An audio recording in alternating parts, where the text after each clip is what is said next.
Bonjour chers auditeurs, je vous souhaite la bienvenue sur ma chaîne Gaël Roland Immigration Canada. Je m'appelle Gaël Roland Olinga et aujourd'hui je vais faire une vidéo spéciale. Oui, en effet, chers abonnés, je vais répondre aux questions que vous avez laissées en commentaire. Avec les activités quotidiennes, il est très difficile de répondre à tous les commentaires. Alors de temps en temps, je prendrai soin de répondre à quelques questions en faisant une vidéo spéciale. Alors, si toi aussi tu es intéressé à ce que je réponde à tes questions sur divers sujets qui concernent l'immigration, n'oublie pas de laisser un commentaire sur mes vidéos. N'oublie pas de t'abonner, de cliquer sur la cloche de notification et de partager mes vidéos. Je vous dis à tout de suite.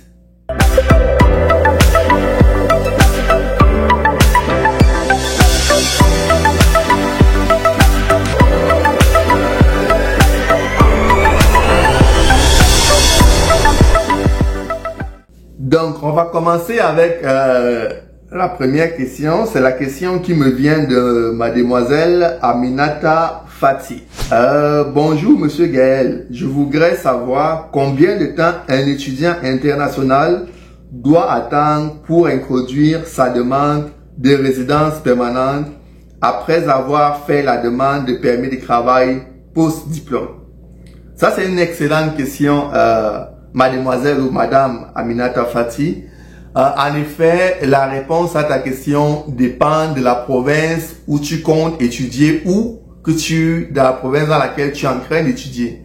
En effet, dépendamment de la province, il peut y avoir un délai après avoir fait la demande de permis de travail post-diplôme avant de demander la résidence permanente. Dans certaines provinces, il faut attendre recevoir le permis de travail post-diplôme papier avant de débuter la demande de résidence permanente. Ça dépend si tu fais un programme provincial pour la résidence permanente ou si tu fais un programme fédéral pour la résidence permanente. Donc la réponse à ta question dépend de plusieurs critères. Mais il faut savoir que pour les étudiants internationaux, dans certaines provinces, comme dans la province du Nouveau-Brunswick par exemple, il n'y a pas de délai. Une fois que tu as fait ta demande de permis de travail post-diplôme, et que l'employeur est d'accord pour te soutenir dans le processus de résidence permanente, tu peux enclencher le processus. Mais à un moment donné, on va forcément te demander ton permis de travail post-diplôme papier. Donc, l'idéal, avant de débuter le processus de résidence permanente, quelle que soit la province, c'est toujours d'attendre recevoir son permis de travail post-diplôme, une fois que tu as fait la demande. Parce que c'est le permis de travail post-diplôme qui confirme ton statut de travailleur au Canada. Pour la prochaine question, elle vient de Monsieur Ahmad. Salut frère, merci beaucoup pour tes informations. Merci beaucoup Monsieur Ahmad, ça m'encourage ce genre de commentaires. Enfin, j'ai trouvé ta vidéo et j'en avais beaucoup besoin. Merci encore pour le commentaire.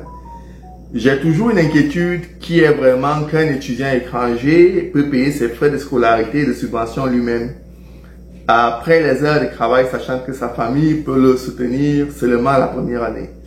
En résumé, l'inquiétude de Monsieur Ahmed ici est de savoir si son fils sera capable de financer ses études lui-même après que son parent l'ait aidé, l'ait appuyé lors de sa première année.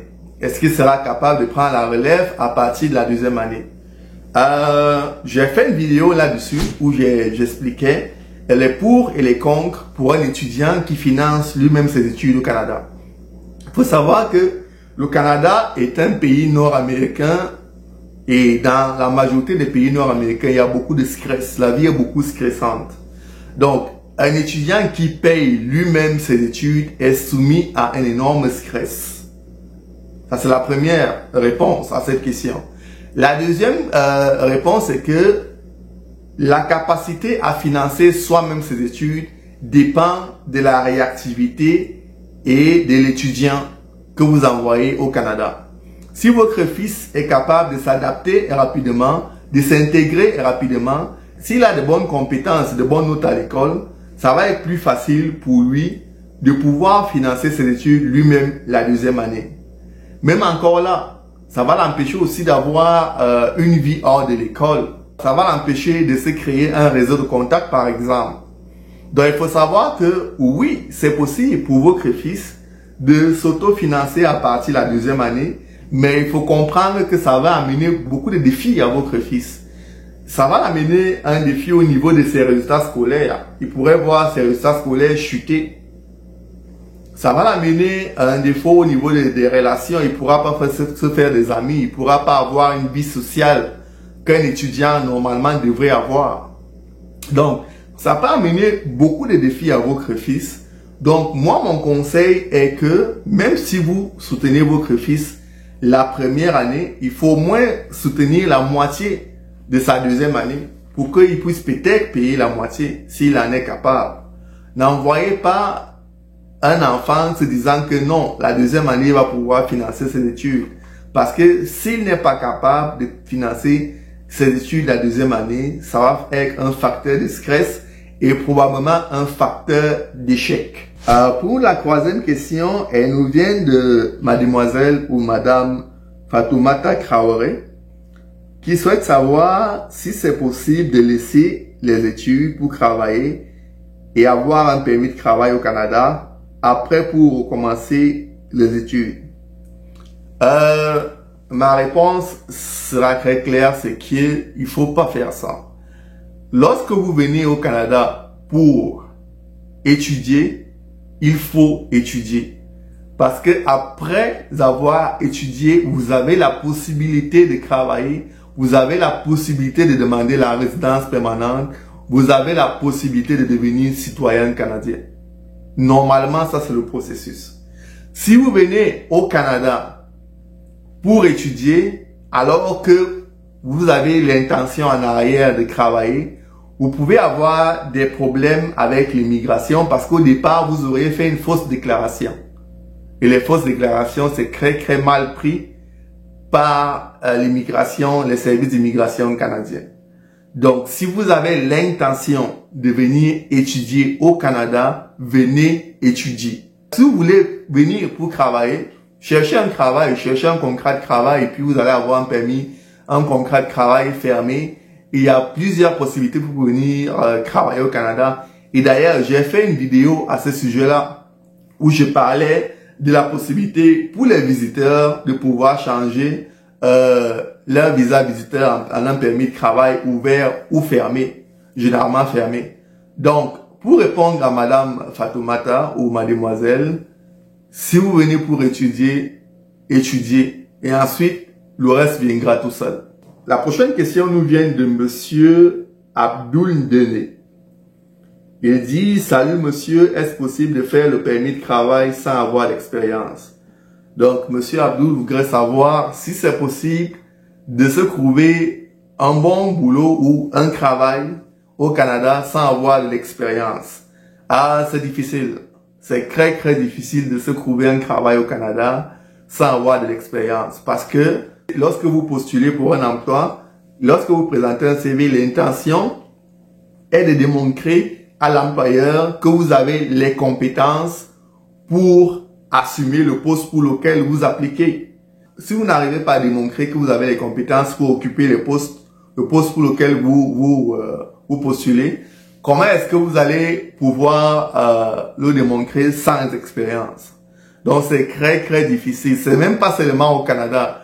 Peu importe le pays dans lequel vous allez postuler, sans expérience, il va être difficile de pouvoir trouver un travail.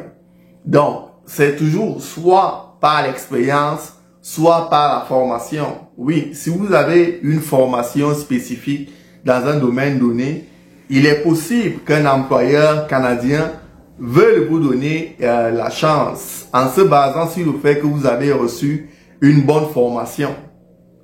Donc oui, c'est difficile, mais c'est tout à fait possible si vous avez une bonne formation qui prouve les compétences. Merci beaucoup pour votre question, monsieur Abdoul. Pour la prochaine question qui nous vient de monsieur Vivien Sim, il souhaite savoir est-ce que c'est possible de trouver un contrat de travail au Canada en 3 semaines. Donc, monsieur Vivien voudrait savoir si j'arrive au Canada, est-ce qu'après 3 semaines, c'est possible pour moi de trouver du travail? Bien sûr que c'est possible, mais c'est difficile. Bien évidemment, lorsque vous arrivez au Canada dans un nouvel environnement, et ça concerne tous les immigrants, il y a une période d'intégration et il y a une période d'adaptation. La façon de parler des gens est différente, la façon de travailler des gens est différente. Donc, ça veut dire que lorsque vous arrivez, vous avez une certaine période d'observation. Donc, si c'est que vous êtes quelqu'un qui observe rapidement et qui s'adapte rapidement, oui, peut-être à la 3e semaine, vous allez pouvoir trouver une opportunité. Mais ça va être difficile parce que pour chaque immigrant, ça prend un processus assez long, dépendamment de tout un chacun, pour s'adapter et pour s'intégrer à la société canadienne. Surtout lorsque vous venez des pays, par exemple de l'Afrique, où le système est complètement différent.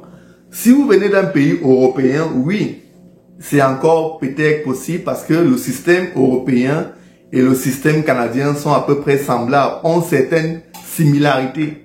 Mais si vous venez d'un pays de l'Afrique ou peut-être encore de l'Asie, où le système est complètement différent du système canadien, ça va être difficile pour vous.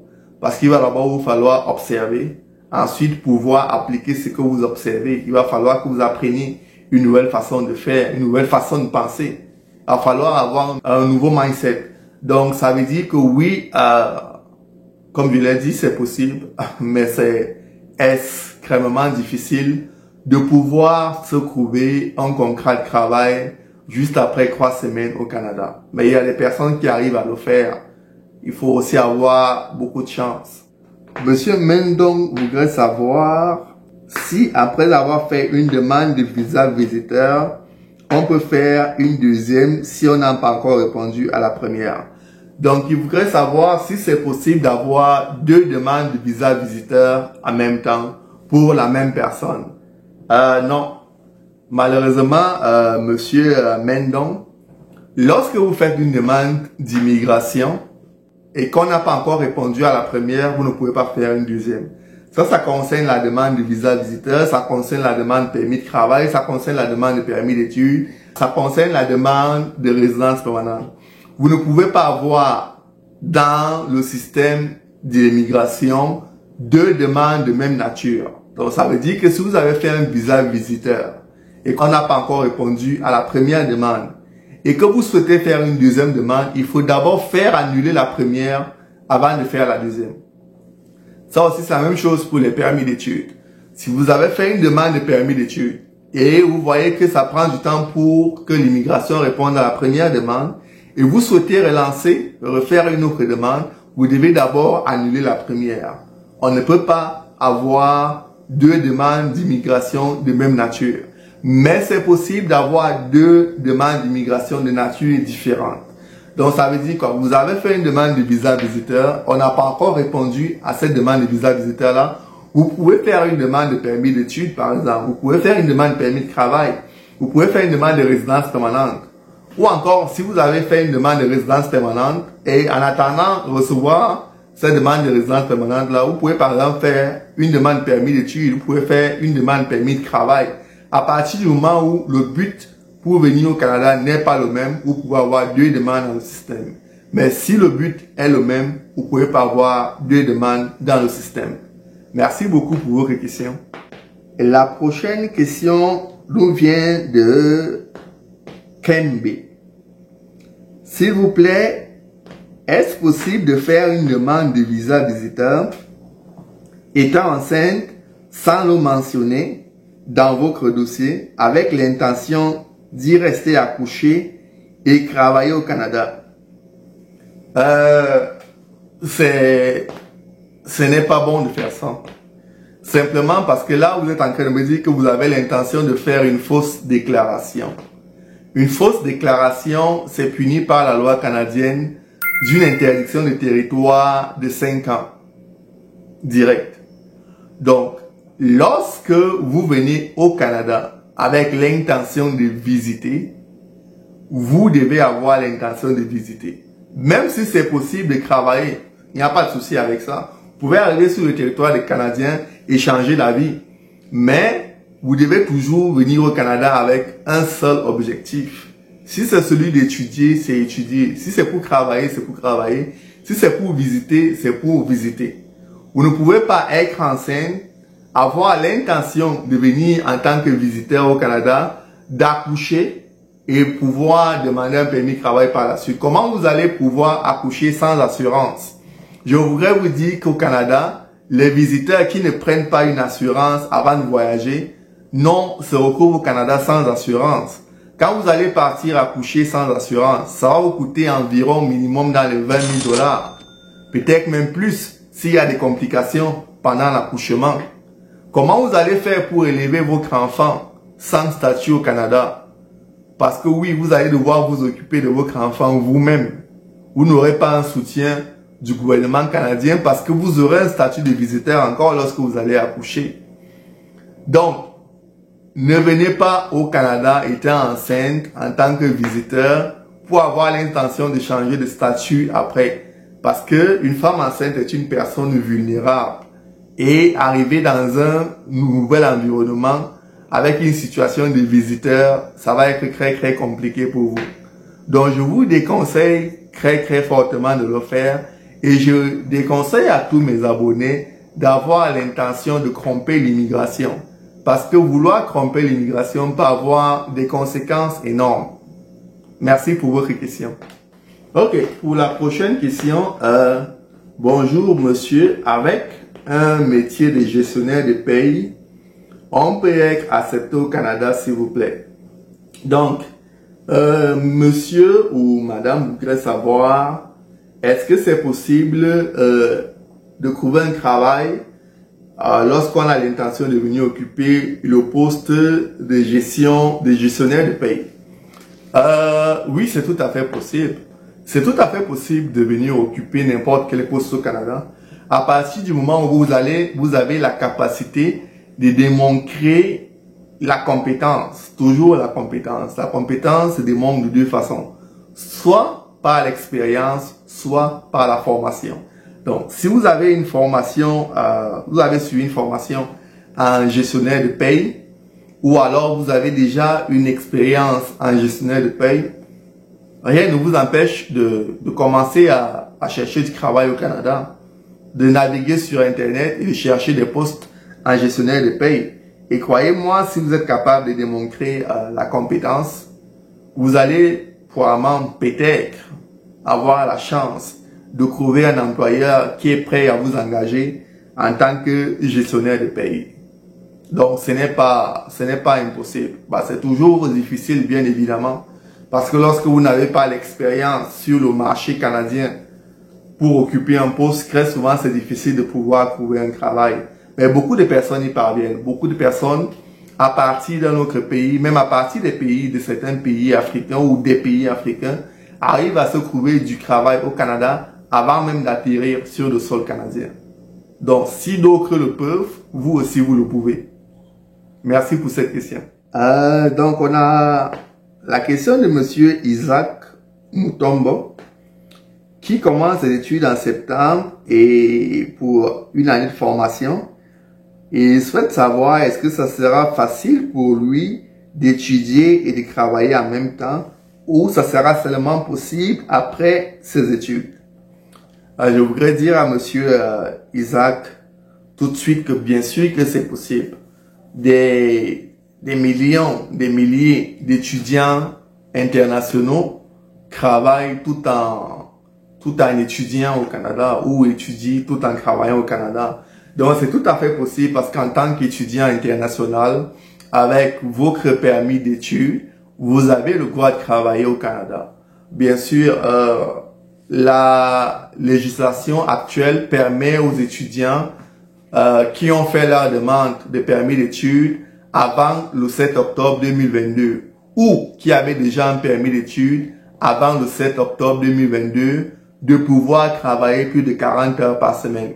Mais tous les étudiants qui ont fait leur demande de permis d'études après le 7 octobre 2022 ou encore qui ont obtenu leur permis d'études après le 7 octobre 2022 sont limités à 20 heures de travail par semaine.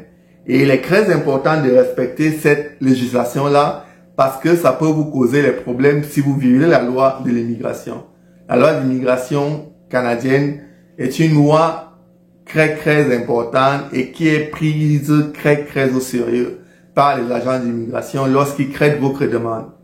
Donc, oui, monsieur Isaac, c'est tout à fait possible pour vous de travailler tout en étudiant au Canada, peu importe la province où vous allez, parce que la loi qui permet aux étudiants de travailler 20 heures par semaine est une loi fédérale, dont elle est applicable à toutes les provinces canadiennes. On avait monsieur Diaba qui m'avait demandé, il dit « Merci beaucoup, c'est bien expliqué. » Ok, merci. Comment combiner les dossiers de 2 garants? Souvent, j'ai entendu dire qu'on peut aller jusqu'à 2 ou 3 garants chacun. Ok. En fait, monsieur Diaba souhaite savoir si on peut avoir plusieurs garants financiers. Ma toute première vidéo YouTube concernait justement les garants financiers pour la demande de permis d'études. Donc oui, c'est tout à fait possible d'avoir 4, 5, 6, 10 garants financiers si vous le voulez. Le plus important, comme je l'avais dit dans ma vidéo, et si vous voulez, vous pouvez aller la regarder, c'est ma première vidéo YouTube, c'est que chaque garant financier doit avoir un lien avec vous et chaque garant financier doit fournir les documents demandés par l'immigration. Chaque garant financier doit fournir lettre de soutien financier, des relevés bancaires et il doit démontrer l'activité qui lui permet de justifier l'argent qu'il a dans son compte. Donc, ces documents doivent être fournis par chaque garant et vous devez mettre tous ces documents dans un même fichier PDF. Parce que pour le téléverser, dans le cadre de votre demande, vous pouvez juste téléverser un seul fichier qui justifie les preuves financières. Donc, vous devez mélanger tous les documents des garants, mais chaque garant doit fournir tous les documents demandés. Merci pour votre question. Ok, pour la prochaine question, on a la question de monsieur Domingo qui voudrait savoir, ok, avez-vous des diplômes, avez-vous de l'expérience, avez-vous un logement au Canada? Donc, monsieur Domingo voudrait que je retrace un peu mon parcours au Canada. Je ferai une vidéo là-dessus pour retracer mon parcours au Canada. Ça fait à peu près 8 ans que je suis sur le territoire canadien. Donc, j'ai appris beaucoup de choses que j'aimerais vraiment partager avec mes abonnés. Et c'est pour cette raison que j'ai créé cette chaîne YouTube. Donc, dans mes prochaines vidéos, je prendrai le temps de retracer mon parcours. Merci beaucoup pour cette question. Chers abonnés, nous allons arrêter aujourd'hui pour la vidéo qui était consacrée à répondre aux questions de mes abonnés. Il y a encore plusieurs questions. Malheureusement, le temps nous fait défaut. Je prendrai un autre jour pour encore répondre aux questions des abonnés qui sont nombreuses. Et je vous remercie encore pour votre soutien à ma chaîne. Je vous remercie de commenter mes vidéos parce que j'ai beaucoup de commentaires positifs. Je vous remercie pour vos encouragements. Pour ceux qui ne sont pas encore abonnés à ma chaîne, je vous invite à vous abonner, à liker mes vidéos, à partager parce que vous avez toujours des proches qui ont plein de questions sur l'immigration canadienne. Et surtout, n'oubliez pas de cliquer sur la cloche de notification afin de ne manquer aucune de mes futures vidéos. Je vous dis au revoir et à bientôt.